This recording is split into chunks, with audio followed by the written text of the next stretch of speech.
अस्सलाम वालेकुम नाज़रीन, उम्मीद है आप बख़ैर वाफ़ियत होंगे। गुज़िश्ता रोज़ फेडरल बजट 2022-23 अनाउंस किया गया और उसमें बहुत सारी चेंजेस की गई। कल हमने आपसे एक सेमिनार शेयर किया था जिसमें बजट की डिफरेंट प्रोविजंस को डिस्कस किया गया था और क्वेश्चन आंसर्स का सेशन हुआ था। आज मैं आपसे salient features of the budget 2022-23 discuss करने जा रहा हूँ। वीडियो पसंद आने की सूरत में लाइक कर दीजिएगा, अपने वैल्यूएबल कमेंट्स ज़रूर दीजिएगा और अगर आप मेरे चैनल पर नए हैं तो चैनल को सब्सक्राइब कर दीजिएगा। चलिए स्टार्ट करते हैं। अच्छा, इनकम टैक्स ऑर्डिनेंस में क्या क्या चेंजेस आई हैं जी? Increase in tax rate for banks for the tax year 2023 onwards from 39% existing to 45%। जो नॉर्मल टैक्स रेट था बैंकिंग सेक्टर का वो 39% से बढ़ाकर 45% कर दिया गया है। और आपको यकीनन याद होगा जो कॉर्पोरेट टैक्स है वो इससे भी कम है, तो बैंक्स के ऊपर जो है वो almost half of their income is being taxed. और उसके बाद increase in tax rate of banking companies on adverse ADR ratio. तो एडवर्स ADR रेशो अगर किसी बैंक की है, बैंकिंग कंपनीज़ की है, तो वो उसमें भी टैक्स रेट में इजाफा कर दिया गया है। Tax on higher earning persons for poverty alleviation for tax year 2022 and onwards.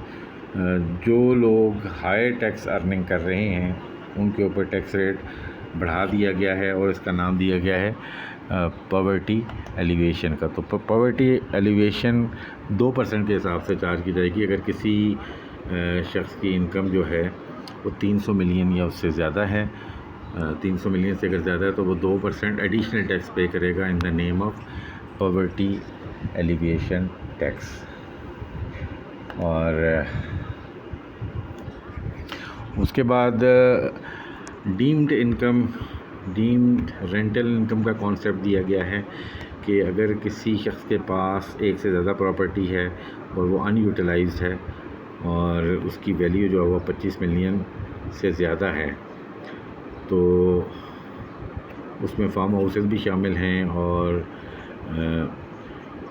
एक उसका अपना घर जो है वो एग्जम्प्ट होगा और उसके अलावा अगर उसके पास एक्स्ट्रा घर हैं या फार्म हाउसेज हैं या कोई और प्रॉपर्टी है, उसके ऊपर उसकी जो फेयर मार्केट वैल्यू है उसका 1% डीम्ड रेंटल इनकम के तौर पर उनके टैक्स के तौर पर चार्ज किया जाएगा।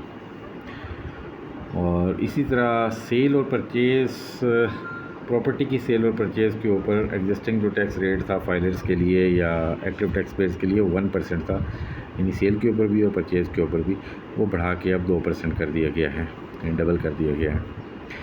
इसी तरह increase in the rate of 100% to 250% in case of purchase of property by person who are not active tax pairs.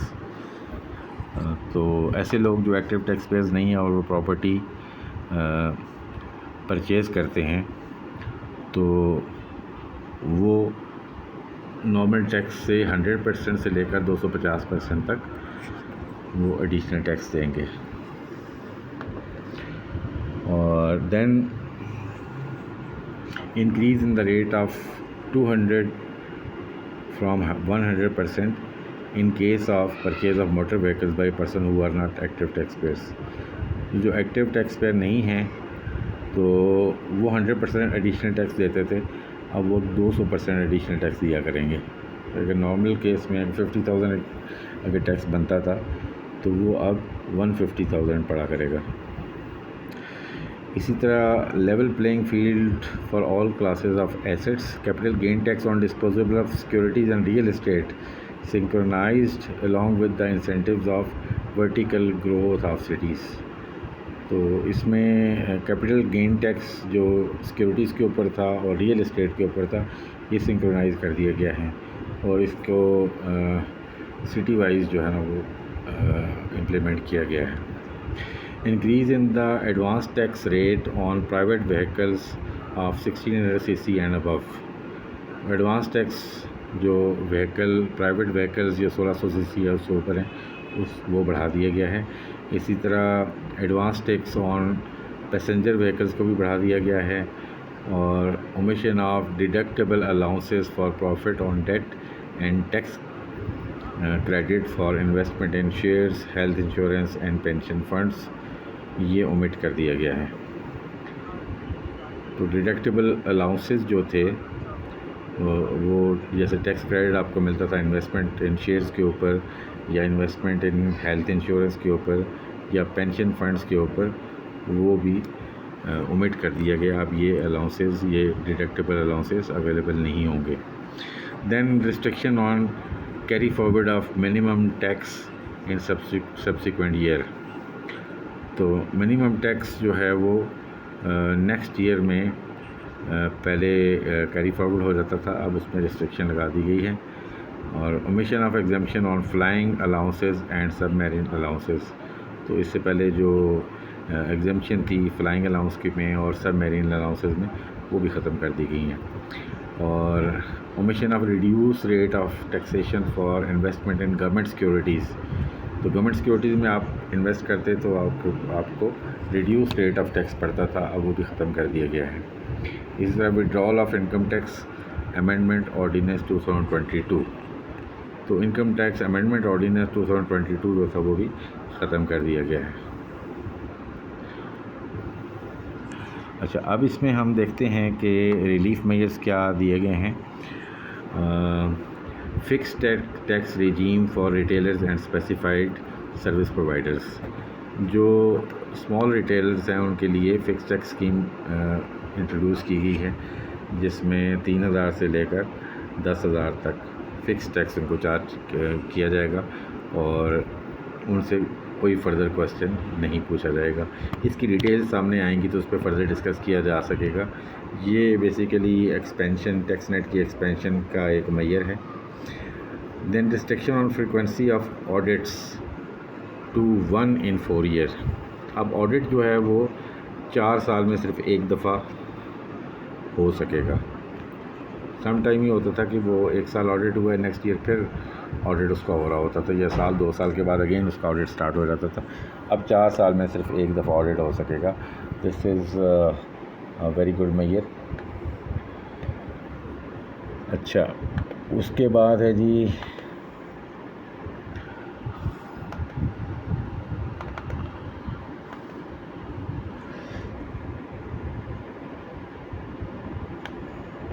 Sorry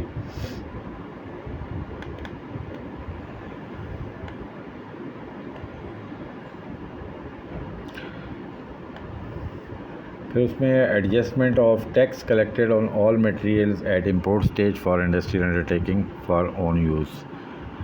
तो एडवांस टैक्स जो इंपोर्ट स्टेज पे कलेक्ट होता था मटेरियल्स के ऊपर, उसकी एडजस्टमेंट की इजाज़त दे दी गई है, ताकि जो उनको फंड्स की कमी का सामना करना पड़ता था वो ना हो।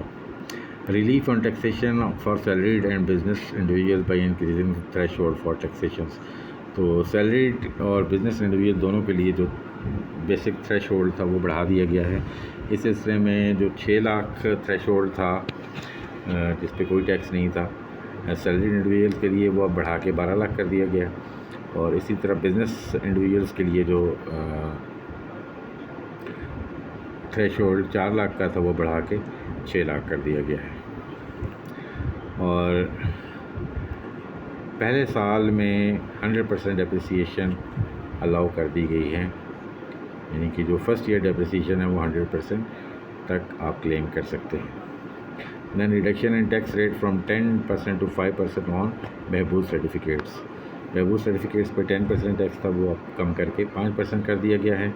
इसी तरह with holding tax on education expenses वो ख़त्म कर दिया गया है। पहले ये था कि 2 लाख या इससे ऊपर अगर आपकी फ़ी है तो उस पर 5% टैक्स लगता था, जो अब विड्रॉ कर लिया गया है। इस तरह exemption from tax on income of certain non profit entities के ऊपर कुछ इनकम्स के ऊपर जो वो एग्जाम्पशन दे दी गई है। इसी तरह reduce rate of 3% on provision of services by REIT management companies and NCCPL और रीट मैनेजमेंट कंपनीज जो हैं उनके ऊपर जो टैक्स रेट है वो कम करके 3% कर दिया गया है।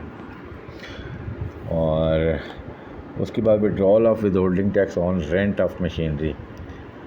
विदहोल्डिंग टैक्स जो होता था रेंट ऑफ मशीनरी के ऊपर, वो ख़त्म कर दिया गया है।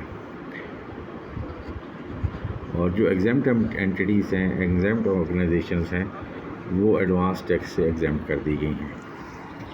तो ये रिलीफ मेजर्स थे। इसी तरह कुछ स्ट्रीमलाइनिंग मेजर्स हैं और requirement for adoption of digital mode of payment for companies. ये उन्होंने कर दिया कि डिजिटल मोड ऑफ पेमेंट जो है वो कंपनी अडॉप्ट करेंगी। और clarification regarding exempt income of partner if income of UP is exempt, इस पर दे दी गई है क्लैरिफिकेशन। और introduction of synchronize with holding administration payment system, synchronize with holding administrative payment system introduce करवाया गया है। और ऑडिट प्रोसीजर्स को भी इस तरह स्ट्रीमलाइन किया गया है। इंशाल्लाह मैं डिटेल में वीडियो बनाऊंगा 1 बाय 1, तो मैं इनको एक्सप्लेन करूंगा। Increase in time limitation for best judgement from 5 to 6 years। अब बेस्ट जजमेंट का जो टाइम होता था वो मैक्सिमम 5 years के अंदर अंदर आपको करना होता था, और अब वो 6 years कर दिया गया है। Enhancement of restriction for passing of order from 120 to 180 days। तो पहले ये था कि आपने ऑर्डर इशू करना होता था 120 days में, अब वो बढ़ा के 180 days कर दिया गया है। तो ये जस्टिस डिलेड में आएगा। ओबियसली पहले केसेस काफ़ी टाइम लेते हैं और अब इससे भी ज़्यादा टाइम लिया करेंगे। Then clarification regarding remittance through money transfer operations, इस पर भी एक क्लैरिफिकेशन दे दी गई है। इंशाल्लाह हम उनको डिटेल में डिस्कस करेंगे। आज हम जस्ट स्नैपशॉट देख रहे हैं कि क्या क्या अमेंडमेंट्स हुई हैं। इस तरह डॉक्यूमेंटेशन मेजर्स कुछ लिए गए हैं डॉक्यूमेंटेशन ऑफ इकॉनमी के हवाले से, जिसमें बेनिफिशियल ओनर का कॉन्सेप्ट दिया गया है। आपको याद होगा कि इससे पहले SECP ने बेनिफिशियल ओनर के ऊपर काफ़ी ज़ोर दिया था, owing to requirements of FATF, और अब ये कॉन्सेप्ट इनकम टैक्स में भी दे दिया गया है। और इसी तरह पॉइंट ऑफ सेल की अलाइनमेंट की गई है with sale tax provisions and introduction of price schemes. Price scheme का भी इंट्रोड्यूस किया गया है और पॉइंट ऑफ सेल की अलाइनमेंट की गई है सेल टैक्स प्रोविजंस के साथ। Then increase in scope of tax on payment to non-residents and enhancement of rate from 5% to 10% on offshore digital services। offshore digital services जो आप बाहर सर्विसेज दे रहे होते हैं ऑनलाइन सर्विसेज के ऊपर, पहले 5% था, वो बढ़ा के 10% कर दिया गया है। और increase in scope of criteria for becoming tax resident individual. तो रेजिडेंट पर्सनस की जो डेफिनेशन थी उसको इन्हांस कर दिया गया है। और अब यह है कि अगर कोई पाकिस्तानी किसी कंट्री का भी किसी साल में वो रेजिडेंट नहीं है, then he will be considered as a resident person. तो पाकिस्तान के रेजिडेंट कंसिडर किया जाएगा। समटाइम लोग ट्रैवल करते हैं डिफरेंट कंट्रीज़ में और वो किसी कंट्री के रेजिडेंट भी उस साल में नहीं आते, तो वो पाकिस्तानी रेजिडेंट करार दिए जाएंगे। अब introduction of advance adjustment tax on credit debit card payments, तो उसमें एडवांस एडजस्टेबल टैक्स इंट्रोड्यूस करवाया गया है डेबिट या क्रेडिट कार्ड की पेमेंट्स के ऊपर। और sharing of information between NADRA and FPR for tax broadening. तो नादरा और FPR आपस में आप इंफॉर्मेशन शेयर करेंगे ताकि टैक्स बेस को बढ़ाया जा सके। तो ये स्ट्रीमलाइनिंग मेजर्स थे कुछ। अब फेडरल एक्साइज़ एक्ट को अगर हम देखें तो उसमें रेवेन्यू मेजर्स भी हैं। कुछ फेडरल एक्साइज़ ड्यूटीज़ बढ़ा दी गई हैं, जैसे क्लब, बिज़नेस और फर्स्ट क्लास ट्रैवल के ऊपर 10,000 से ड्यूटी बढ़ा के 50,000 कर दी गई है। और इसी तरह टेलीकम्युनिकेशन सर्विसेज के ऊपर जो 16% ड्यूटी थी वो बढ़ा के 19.5% कर दी गई है। सबसे पहले हम बात करते हैं कस्टम्स एक्ट 1969, इसमें क्या क्या अमेंडमेंट्स हुई हैं, तो मैं क्विकली गो थ्रू करूँगा। सबसे पहले तो ये है कि HS कोड पुराने जो यूज़ हो रहे थे वो डिसकंटिन्यू करते हुए वर्ल्ड कस्टम ऑर्गेनाइजेशन या WCO के जो अपडेटेड कोड्स हैं वो अप्लाई कर दिए गए हैं, क्योंकि पाकिस्तान वर्ल्ड कस्टम्स ऑर्गेनाइजेशन का मेंबर है, तो पाकिस्तान के लिए ज़रूरी है कि वो लेटेस्ट कस्टम कोड्स को HS कोड्स को फॉलो करें। उसके बाद कुछ मेजर्स दिए गए हैं। रिलीफ मेजर्स में पैकेजिंग इंडस्ट्री को इंसेंटिवाइज़ किया गया, जिसमें कस्टम ड्यूटी और advance cargo declaration, aluminium, polymer, ethylene, BOPP वगैरह उनका रेट कम किया गया है। इसी तरह कस्टम ड्यूटी और एडवांस और ACD 10 डिफरेंट लाइंस के ऊपर जो डाइस से रेलेवेंट हैं वो कम की गई हैं। और एग्रीकल्चर सेक्टर के लिए कुछ मराहत दी गई हैं, जिसमें फार्म की मशीनरी सिस्टम और लॉजिस्टिक की जो मशीनरी है उसके ऊपर कस्टम्स बेनिफिट दिए गए हैं कस्टम ड्यूटी के, और उसमें कस्टम ड्यूटी की एग्जम्पशन दी गई है जो पहले से अवेलेबल थी, उसको एक्सटेंड किया गया है फार्म हाउस की मशीनरी के ऊपर, जिसमें एग्रीकल्चर मशीनरी है, इरिगेशन के हवाले से drainage, harvesting, post harvest handling and processing, और plant protection equipment as well as machinery equipment and other capital goods of miscellaneous agro based setups जो फर्स्ट स्केड्यूल में दिए गए हैं वो एग्जेम्प्ट हैं, और उनकी एग्जेम्पशन को फर्दर एक्सटेंड किया गया है। और कोटिंग इंडस्ट्री को इंसेंटिवाइज़ किया गया है, उसमें उनकी CD और ACD एग्जेम्प्ट की गई है, एलुमिनियम पेस्ट और पाउडर, और इसी तरह ACD और CD जो है वो रिड्यूस की गई है ग्लाइक्रोल, क्रूड एंड ग्लाइक्रोल के ऊपर। और manufacturers of filters and other automotive गाड़ियों के फ़िल्टर जो बनाते हैं उनको भी इंसेंटिवाइज़ किया गया, और उनकी CD और ACD रिड्यूस कर दी गई है उनके रॉ मटेरियल्स के ऊपर, जिसमें adhesive, epoxide resins, filter media paper, non woven fabric media and steel plates sheets of primary quality. और इसी तरह फुटवेयर इंडस्ट्री जो जूतों की इंडस्ट्री है उसमें भी कस्टम टैरिफ को रिड्यूस किया गया है, और उसमें वूवन फैब्रिक और आर्टिफिशियल फ्लावर्स और फॉलेज ऑफ अदर मटेरियल्स इनके ऊपर इंसेंटिव्स दिए गए हैं और कस्टम ड्यूटी को रिड्यूस किया गया है। इसी तरह LED लाइट्स और बल्ब मैन्युफैक्चरर्स जो हैं उसको भी एग्जेम्प्ट कर दिया गया है, और उसकी जो इंपोर्ट्स हैं 5 मोर आइटम्स जो हैं उनको एग्जेम्पशन दी गई है, जिसमें एलुमिनियम इलेक्ट्रोलाइट कैपेसिटर है, SMT इलेक्ट्रिक ट्रांसफार्मर है, एलुमिनियम अलॉय शीट है, और टेंटलम कैपेसिटर है, और other inductors, small transformer, coil etcetera इसको एग्जेम्प्ट किया गया है। Scope of exemption has also been extended for the manufacturer of parts of LED lights and bulbs. तो LED लाइट और उनके बल्ब्स को जो उनके लिए जो रॉ मटेरियल है उसको भी एग्जेम्प्ट कर दिया गया है। और MDF HDF की डिफरेंट लाइंस जो हैं उनके ऊपर टैरिफ स्ट्रक्चर जो है वो रैशनलाइज़ किया गया है, कम किया गया। और इसी तरह ब्रश वेयर की एक मैन्युफैक्चरर जो हैं पाकिस्तान में जो मैन्युफैक्चरिंग करते हैं उनकी कस्टम ड्यूटीज़ एग्जेम्प्ट कर दी गई हैं। इंपोर्ट ऑफ पॉली ब्यूटालीन टेरीफिथलेट इसकी इंपोर्ट के ऊपर एग्जेम्पशन दी गई है। और इसी तरह CD और ACD on import of stapling foils have been exempted for the manufacturers of optical fibre cable. जो मैन्युफैक्चरर हैं ऑप्टिकल फाइबर केबल के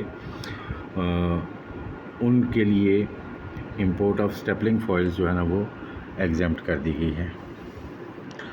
और इसी तरह synthetic filament yarn, monofilament staple fibre of polypropylene has been rationalized to resolve the cascading issues। और इसी तरह export industry के लिए CD और ACD एग्जाम्प्ट करी गई है import of guts, bladders and stomachs of animals etcetera. ये एक्सपोर्ट ओरिएंटेड इंडस्ट्री के लिए ये एग्जाम्प्ट की गई हैं। इसी तरह CD और ACD का रेट कम किया गया है प्लाईवुड और veneered panel and similar laminated wood, poly और उसके बाद साइनो एक्रेलेट के ऊपर भी रेट्स कम किए गए। और import of organic composite solvents and thinners for manufacturing of dibutyl orthophthalates, इसको भी कंसेशन दी गई है ड्यूटी में। और इसी तरह आईवी लीव्स एक्सट्रैक्ट पाउडर है, उस पर भी टैरिफ को कम किया गया है फ्रॉम 3% to 2%। और इसी तरह membrane of filtering purifying water from 16 to 4%। ये फ़िल्टरिंग और प्योरीफाइंग के लिए जो मेम्ब्रेन यूज़ होती है उस पे भी 16% से ड्यूटी कम करके 4% कर दी गई है। और कुछ रॉ मटेरियल्स हैं जो फ़र्स्ट एड के बैंडेजेस वगैरह के हैं तो उसको 5% से कम कर दिया गया है, बल्कि कम करने के बाद एग्जाम्प्ट कर दिया गया है। 5% की ड्यूटी पहले थी और अब वो एग्जाम्प्ट कर दी गई है। इसी तरह custom duty on import of flavouring powders for food preparation for snacks and snacks manufacture. Pakistan में जो स्नैक्स के मैन्युफैक्चरर हैं वो जो फ्लेवरिंग पाउडर यूज़ करते हैं उस पर कस्टम ड्यूटी कम कर दी गई है। इसी तरह कस्टम ड्यूटी और ACD on raw material of aluminium conductor composite core manufacturers, ये भी एग्जाम्प्ट कर दिया गया है। इसी तरह CD और ACD on import of raw material of paper sizing industry and chlorinated paraffin wax, ये भी एग्जाम्प्ट कर दी गई है। अच्छा, इसमें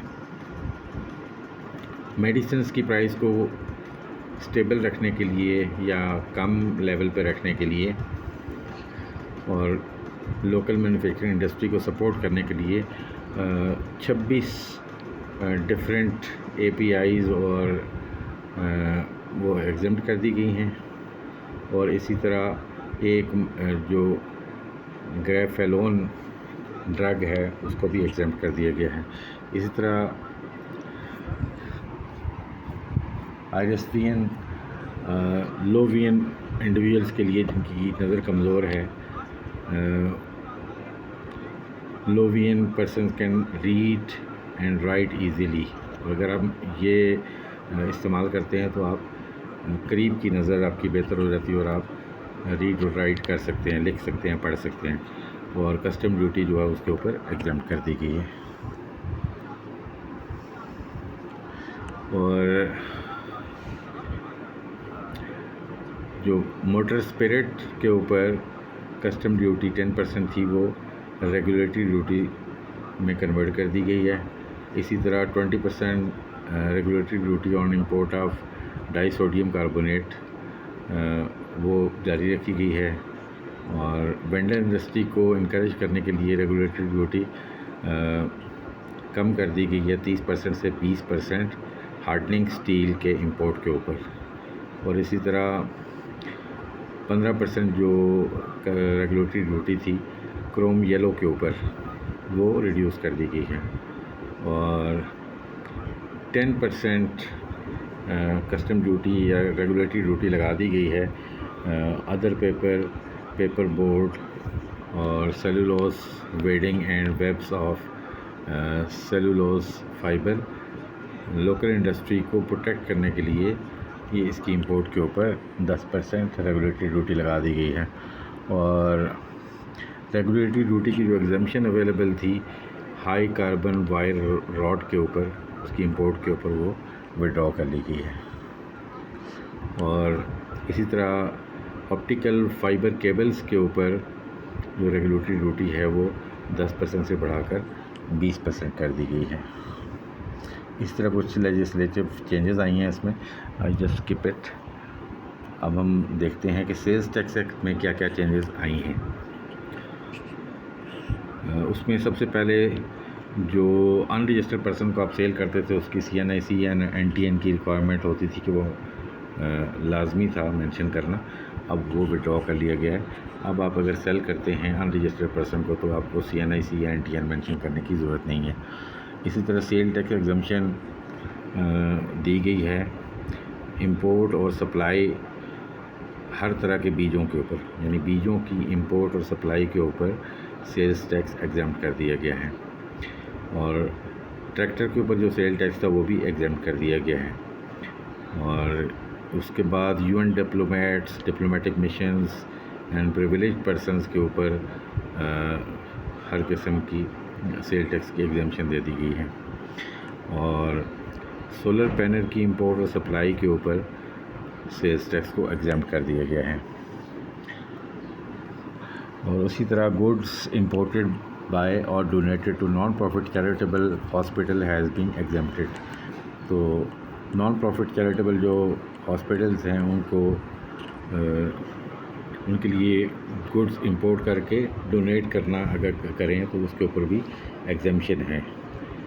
further goods supply to charitable hospitals of 50 beds और more have also been exempted from sales tax. तो जो 50 बेड्स या इससे ज़्यादा बेड्स की जो चैरिटेबल हॉस्पिटल्स हैं उनको जो सप्लाईज़ जाती हैं वो भी सेल टैक्स से एग्जाम्प्ट कर दी गई हैं। Then temporary imports have been exempted from the levy of sale tax. Sometime आप टेम्परेरीली कोई गुड्स इंपोर्ट करते हैं जो कि एक्चुअली आपके मुल्क में आती हैं फिर आगे किसी और जगह चली जाती हैं, तो उन पे भी सेल टैक्स लग जाता था टेम्परेरी इंपोर्ट्स के ऊपर, अब वो एग्जाम्प्ट कर दिया गया है। और made up jewellery has been made chargeable to 3% fix tax on local supply and 4% fix tax on imports. तो ज्वेलरी अगर आप इंपोर्ट करते हैं तो उस पर 4% और लोकल सप्लाई के ऊपर 3% सेल टैक्स लगा दिया गया है। अब ज्वेलर्स जो हैं वो भी सेल टैक्स एम्बिट में आ गए हैं। इसी तरह plant and machinery imported by power generation projects that entered into implementation agreement with government of Pakistan has been exempted from sale tax। तो ऐसे पावर जनरेशन प्रोजेक्ट्स जो पाकिस्तानी गवर्नमेंट के साथ इन कॉन्ट्रैक्ट काम करते हैं और वो प्लांट और मशीनरी इंपोर्ट करते हैं वो भी उनके ऊपर भी सेल टैक्स इंपोर्ट पे नहीं होगा प्लांट और मशीनरी का। फिर पोटेशियम क्लोरेट के ऊपर जो 90 रुपये पर केजी सेल्स टैक्स था वो अब 60 रुपये पर केजी कर दिया गया है। और इसी तरह एक्सपोर्ट प्रोसेसिंग जोन्स जो इंपोर्ट करते हैं वो भी सेल टैक्स से एग्जाम्प्ट कर दी गई हैं। अब ये तो बेनिफिट्स जो दिए गए थे, अब रेवेन्यू मेजर्स कौन कौन से लिए गए हैं। फर्दर टैक्स का जो स्कोप था वो अब बढ़ा दिया गया है नॉन एक्टिव टैक्स पेयर्स के लिए भी, यानी अगर आप सप्लाई कर रहे हैं नॉन एक्टिव टैक्स पेयर्स को तो आप नॉर्मल रेट नहीं लगाएंगे बल्कि उसके ऊपर आप फर्दर टैक्स भी लगाएंगे। और टियर 1 रिटेलर्स का रिजीम जो है वो थोड़ा सा स्ट्रीमलाइन किया गया, उसमें मैं बताऊंगा कुछ कंडीशंस बढ़ा दी गई हैं। VAT has been imposed on compressor scrap, motor scrap and copper cutting scrap even when imported by manufacturers। तो कंप्रेसर स्क्रैप है या मोटर स्क्रैप है या कॉपर कटिंग स्क्रैप है उसके ऊपर VAT impose value added tax जो है वो इम्पोज कर दिया गया है। तो ये ब्रीफ मेजर्स थे जो इस बजट में लिए गए हैं और इंशाल्लाह I will cover all of these one by one. एक मैं इनकम टैक्स के ऊपर, सेल्स टैक्स के ऊपर, फेडरल एक्साइज और कस्टम्स के ऊपर इंशाल्लाह सेपरेट वीडियोस बनाऊंगा। तो I will explain section by section. तो आज मैं क्विक वीडियो आपसे शेयर करना चाहता था ताकि आपको क्विकली पता चले कि क्या की अमेंडमेंट्स हुई हैं डिफरेंट लॉज के अंदर। तो इसके साथ ही मुझे इजाज़त दीजिएगा, हाज़िर होते हैं एक नई वीडियो के साथ।